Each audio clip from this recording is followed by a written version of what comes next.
हमारी जो अभी मुस्लिम कौम है उसमें क्या है ना कि बहुत ज़्यादा एजुकेशन की कमी है। अगर अवैध है तो बिल्कुल उस पर कार्रवाई होनी चाहिए। वो वैसे ही सोचते हैं कि मुस्लिम को खुश रखें। हम किसी के पक्ष में नहीं। आप किसे अपना लीडर मानते हैं? हम किसी को अपना लीडर नहीं मानते, हम अपने आप को खुद का लीडर मानते हैं। ओवैसी जी जो कहते हैं कि हम माइनॉरिटीज़ के लिए खड़े हैं, उनके साथ खड़े हैं, फिर भी नहीं, माइनॉरिटी के लिए कहाँ खड़े हैं? सरकार की ज़मीन है, यूपी सरकार की ज़मीन, उस पर अवैध मदरसे चल रहे तो उसको अवैध कहेंगे ना। उन्होंने आंकड़े जारी किया कि ये अवैध है, बट हमारे पास उसका प्रूफ है। इस मदरसे को अवैध कहना चाहते हैं। उनका कहना बिल्कुल सही है असदुद्दीन ओवैसी साहब। उत्तर प्रदेश की योगी सरकार ने प्रदेश में अवैध मदरसों का सर्वे कराने का आदेश दिया है, जिसके बाद कई राजनीतिक पार्टियां इसका विरोध कर रही हैं। लेकिन जनता का क्या कहना है इस पर, आइए उन्हीं से जानते हैं। हमारे साथ मौजूद हैं, क्या नाम सर आपका? जौहर अली जी, जौहर अली। हमारे साथ जौहर जी मौजूद हैं। हम इनसे बात करेंगे आज कि आखिर इनका क्या कहना है। तो जौहर जी, जैसे कि सरकार ने अभी आदेश दिया है यूपी की कि जो अवैध मदरसे उनका सर्वे कराना चाहिए, तो आप इससे कितना जो है इत्तेफाक रखते हैं? अवैध मदरसे वो किस मदरसे को अवैध कहना चाहते हैं? आप मुझे एक बार ये समझाइए कि अवैध किस चीज़ को कहना चाहते हैं? अवैध का मतलब होता है कि ये इलीगल, मतलब यहाँ पे ये मदरसा ना मदरसे की ज़मीन है, ना मदरसे का कोई मालिक है, ये सरकारी ज़मीन है, इस पर अवैध मदरसे बना के यहाँ पे बच्चों को पढ़ा रहे। उसे अवैध तो हमारे हिसाब से उसे कहते हैं। बाकी अवैध वो किस चीज़ को कह रहे हैं, आप एक बार मुझे वो समझाएँ। वो कह रहे हैं कि यहाँ पर जो है इलीगल तरीके से बनाया गया है। तो इलीगल इसका मतलब गवर्नमेंट की जगह है, वो उन्होंने कोई प्रूफ किया है, सत्यापन किया है वहाँ पे कि हाँ ये गवर्नमेंट की जगह में बनाया गया, तो इलीगल हो गया। अगर मान लो मेरा नाम जौहर है, मैंने अपनी ज़मीन मदरसे को दान कर दी कि इसमें गरीब गुरबे बच्चे जो पढ़ाई करते हैं उसके लिए दान कर दी, वो मदरसे को हमने रजिस्ट्री कर दी। जो मदरसा अवैध है, अवैध का मतलब कि मदरसे की ज़मीन जो है वो रजिस्ट्री नहीं होनी चाहिए। अगर मदरसे के नाम पर ज़मीन रजिस्ट्री नहीं है, या सरकार भी हर ज़मीन है, मतलब सरकार की ज़मीन है, यूपी सरकार की ज़मीन, उस पर अवैध मदरसे चल रहे तो उसको अवैध कहेंगे ना। अगर वो सरकार मदरसा है और मदरसा रजिस्टर्ड है किसी उस मदरसे के नाम से, जिसे रजिस्ट्री करी हुई है गवर्नमेंट को, उसका टैक्स जा चुका, तो वो अवैध किस हिसाब से, वो आप मुझे एक और कंफर्म। ये तो अगर ऐसी बात है तो जिन लोगों ने मदरसे के नाम पर ज़मीन अपनी दी है वो भी तो सामने नहीं आ रहे हैं ना। नहीं, अगर मान लो कि हमारे दादा ने वो मदरसे की ज़मीन दी, उन्होंने रजिस्ट्री कर दी, वो मर गए, तो हमें थोड़ा पता कि हमारे दादा ने उस ज़मीन को रजिस्ट्री करके चले गए। नहीं, तो उसका कहीं ना कहीं ब्यौरा तो होगा ही, कहीं ना कहीं। बिल्कुल, मदरसे के पास पूरे मदरसा, अवैध मदरसा अगर होगा तो उनके पास पूरे कागजात नहीं होंगे। वो कह रहे हैं कि उत्तर प्रदेश में 16,500 से अधिक ऐसे मदरसे हैं जो अवैध हैं। तो अवैध मदरसे हैं तो एक बार वो आप कह रहे हैं ना कि अवैध मदरसे क्या, वो क्या करना चाह रहे, सर्वे करना चाहे। सर्वे जब करेंगे तो उनको पता चल जाएगा ना कि अवैध है या वैध है। अगर अवैध होंगे तो कागजात नहीं होंगे उनके पास। अगर कागजात नहीं होंगे, अगर गवर्नमेंट की जगह होगी तो गवर्नमेंट अपना कागजात दिखाएंगे कि हाँ ये गवर्नमेंट की जगह अवैध मदरसे बने हुए हैं। अगर उनके पास कागजात होंगे तो अवैध किस बात के हो गए? वो बात देखिए बिल्कुल सही है। अच्छा, असम के मुख्यमंत्री ने जो है, अभी कुछ दिन पहले हाल ही की घटना है, उन्होंने भी ऐसा कुछ कहा था कि जो है अवैध थे मदरसे और उन्होंने बुलडोज़र चलवा दिया। तो क्या लगता है आपको कि यूपी में भी ऐसा होना चाहिए, जो अवैध मदरसे उन पर बुलडोज़र चलना चाहिए? अगर मैं कह रहा हूँ कि अगर वो अवैध रियल में अवैध है, अगर वो मदरसे में रियल में है कि नहीं है, ये तो वो कह ही रहे हैं, उनके पास कागज है, सर्वे करेंगे, वो कह रहे हैं कि ये अवैध ही है। नहीं, उन्होंने आंकड़ा जारी किया है, उन्होंने आंकड़े जारी किया कि ये अवैध है, बट हमारे पास उसका प्रूफ है।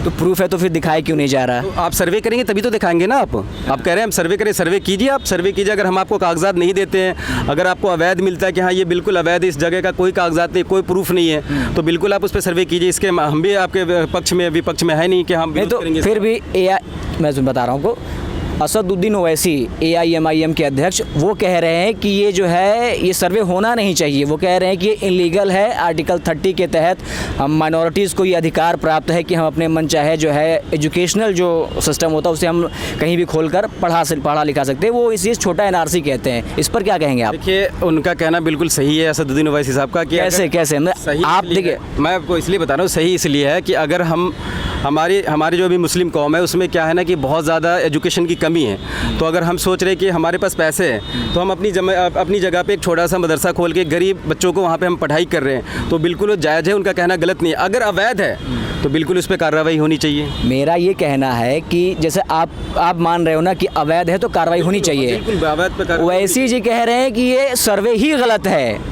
वो सर्वे इसलिए गलत कह रहे हैं ना कि उनको अभी इससे पहले एनआरसी आया था, तो वो ये सोच रहे हैं कि एनआरसी के लिए छोटा एनआरसी कर रहे हैं। तो एनआरसी लागू कहाँ हुआ? एनआरसी लागू नहीं हुआ। अब वो कह रहे हैं कि अभी हमारा वो डेटा कलेक्ट कर रहे हैं, डेटा कलेक्ट करने के बाद डायरेक्ट एनआरसी लागू कर देंगे, जैसे आसाम में किया था। जो आसाम के मुख्यमंत्री थे उनको भी एनआरसी में डाल दिया था, आपने देखा होगा।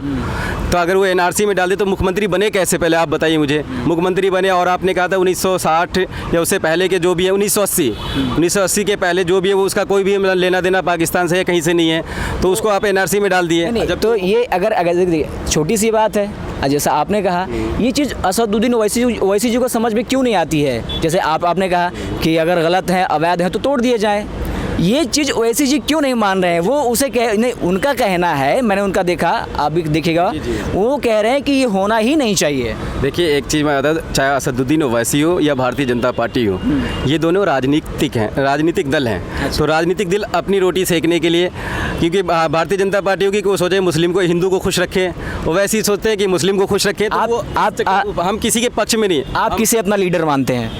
हम किसी को अपना लीडर नहीं मानते, हम अपने आप को खुद का लीडर मानते हैं। नहीं, कोई तो होगा पॉलिटिकल लीडर की। पॉलिटिकल लीडर हम किसी को मानते नहीं, जो सच दिखाएगा, जो सही काम करेगा उसी को हम लीडर मानते हैं। यहाँ पे इंडिया के अंदर में अभी ऐसी कोई भी पार्टी नहीं है जो मतलब कि सच्चाई पे कि जनता के लिए काम करे, सब अपनी रोटी सेकना चाहते हैं। नहीं, ओवैसी जी तो कहते हैं कि हम माइनॉरिटीज़ के लिए खड़े हैं, उनके साथ खड़े हैं, फिर भी नहीं, माइनॉरिटी के लिए कहाँ खड़े हैं।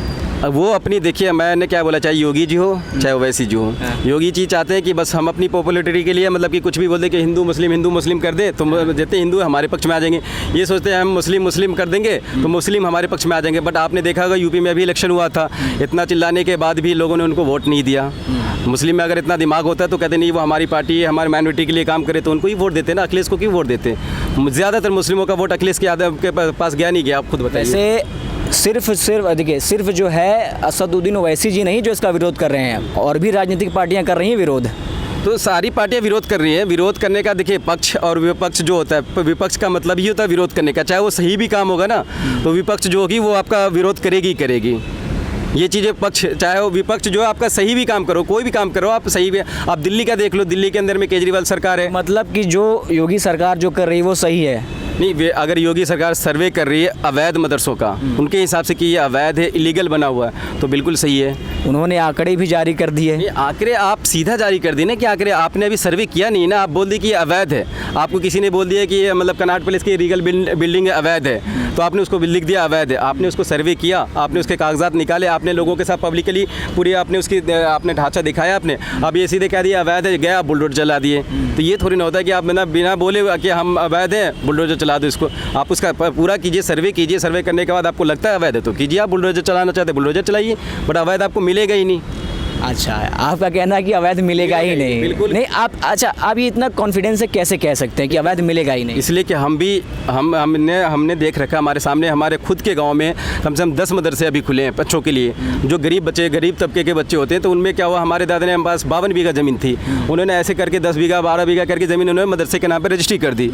तो उन्होंने जब रजिस्ट्री कर दी तो वहाँ पर मदरसे खुल गया, वो चले गए, दुनिया में है नहीं, हमें पता नहीं था। हमें किसी ने बताया, दूसरे लोगों ने बताया कि आपके दादा की ज़मीन थी, इन्होंने मदरसे में दान कर दी। अच्छा, ज़रूरी तो नहीं कि जहाँ एक जगह सही तरीके से सारा सिस्टमेटिक ढंग से हुआ वहाँ हर जगह वैसा ही हो सकता है, संभावनाएं तो इस चीज़ की है ना जी कि अवैध हो सकते हैं, अवैध निर्माण किया गया हो या कुछ और। अवैध एक चीज़ है, मैं आपको चाहे मस्जिद हो, मंदिर हो, मदरसा हो, चाहे वो कोई संस्थान हो, उसमें क्या होता है, लोग ज़्यादातर मैंने देखा है कि जहाँ पे जो सरकार की ज़मीन होती है उस पर कब्जा करके सोचते हैं कि चलो सरकार की ज़मीन है, यहाँ पे गरीब बच्चे पढ़ लेंगे।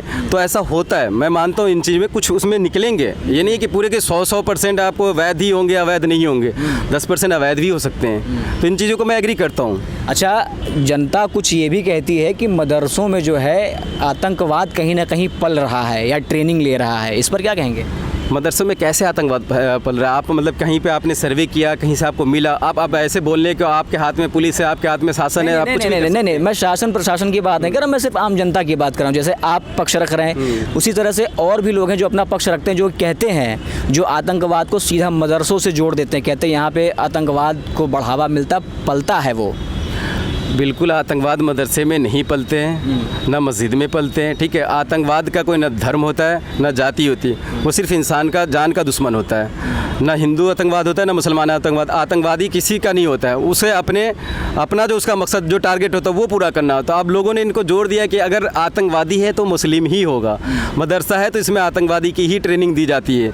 ऐसा कुछ नहीं है। आप मदरसे की गहराई में जाएंगे ना तो आपको पता चलेगा। आप बिल्कुल सही से गहराई में जाएंगे तो उसमें आपको जितने बच्चे पढ़ने वाले मिलेंगे, ज़्यादातर बच्चे आपको ऐसे होंगे जिनके घर में 2 टाइम के खाने भी नहीं पक रहे होंगे, वही मदरसे में डालते हैं। हम लोगों का जो मेन मुद्दा होता है मदरसे खोलने का ये कि जो गरीब बच्चे होते हैं उनको एजुकेशन मिल सके। अच्छा, ये एजुकेशन की बात की आपने। यूपी गवर्नमेंट ने अब ये भी कहा कि मदरसे में जो भी टीचर्स की नियुक्ति की जाएगी अब उन्हें यूपी टेट एग्ज़ाम क्लियर करना होगा। इसका भी विरोध कर रहे हैं बहुत सारे लोग।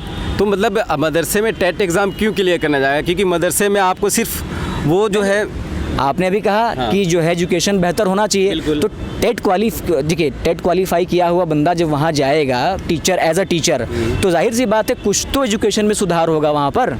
हाँ, आपको एक चीज़ क्लियर कर दूं कि जैसे आप कह रहे हैं टेट क्वालिफाइड क्योंकि 3 तरीके के एजुकेशन अपने इंडिया के अंदर में है। एक होता है कि आपका इंग्लिश मीडियम, एक होता है हिंदी CBSE मीडियम, एक होता है हिंदी मीडियम, एक होता है कि जैसे कि आपका मतलब आपके हिसाब से शिक्षा मतलब कि संस्कृत में, तो जो संस्कृत से सिर्फ संस्कृत ही पढ़ना चाहेगा तो उसको टेट के से क्या लेना देना है? अब मदरसे में ये तो पढ़ाई देखिए, होती है। ये आपने बढ़िया सवाल किया। देखिए, इसके अलावा उन्होंने और भी कहा है कि जैसे मदरसे में जो जिस चीज़ की पढ़ाई हमेशा से चलती चली आई है, जैसे ठीक है, इसके अलावा अब वहाँ पे और भी सब्जेक्ट होंगे, जैसे कि साइंस पढ़ाया जाएगा, मैथ्स पढ़ाया जाएगा, ठीक है, समाज शास्त्र जैसे कंप्यूटर जैसे सब्जेक्ट भी ऐड किए जाएंगे।